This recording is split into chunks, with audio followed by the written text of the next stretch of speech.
Welcome to the part 2 of 3 of our online discussion regarding Karl Marx's view on the capitalist society.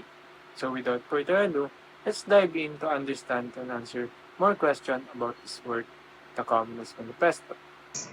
Karl Marx defined social class as arbitrary groups based on wealth and economic relations, primarily the oppressors and the oppressed. This is evident in our society. People even class themselves in different groups like lower class, middle class, or high class, and etc. Marxist claims that the fall of bourgeoisie is inevitable due to the epidemic of overproduction, where there are more goods and services produced than to be consumed or utilized, which leads to waste and economic losses. For instance, in the Philippines context, ever since the emergence of the mass housing projects of the Balearic, it highlights the immediate benefits of meeting urgent housing needs for the working class or the proletariat, but their mass production leads to many of the houses being unutilized. Marx describes work as the key to personal appropriation of labor.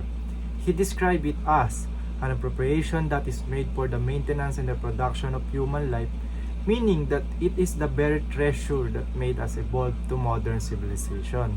The famous call, "Workers of the world, unite. You have nothing to lose but your chains," emphasizes the ideas that workers break free from the chains of exploitation of capitalism and take full advantage of the labor they do.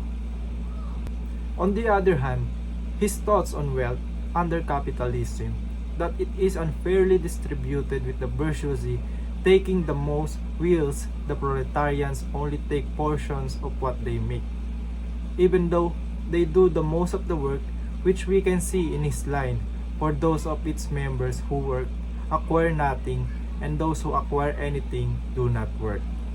According to him, the bourgeoisie's wealth is the result from the systematic exploitation of labor rather than from virtue or skill.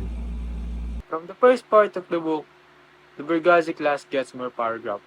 This is because Karl Marx, the author, put things into context and show us the history, the definition, and the rationale of the existence of the bourgeois class. Marx contends that the proletariat, the working class, as the revolutionary class in his line. Of all the classes that stand face to face with the bourgeoisie today, the proletariat alone is a really revolutionary class. Why? Because they have nothing to lose under capitalism. Unlike the bourgeoisie, the owners of the means of production, the proletariat owns no property and exists only on wages.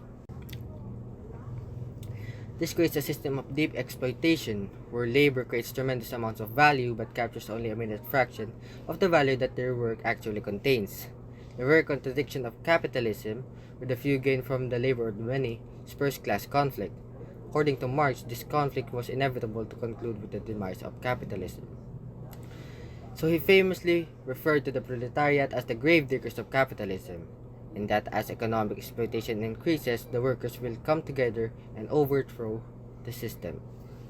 But has this change taken place as Marx had anticipated? Evidence from history shows that while the workers have organized into unions and fought for better terms, capitalism has also adapted, the ball being to confront new challenges. Does the proletariat then still hold the revolutionary potential evolution Marx predicted?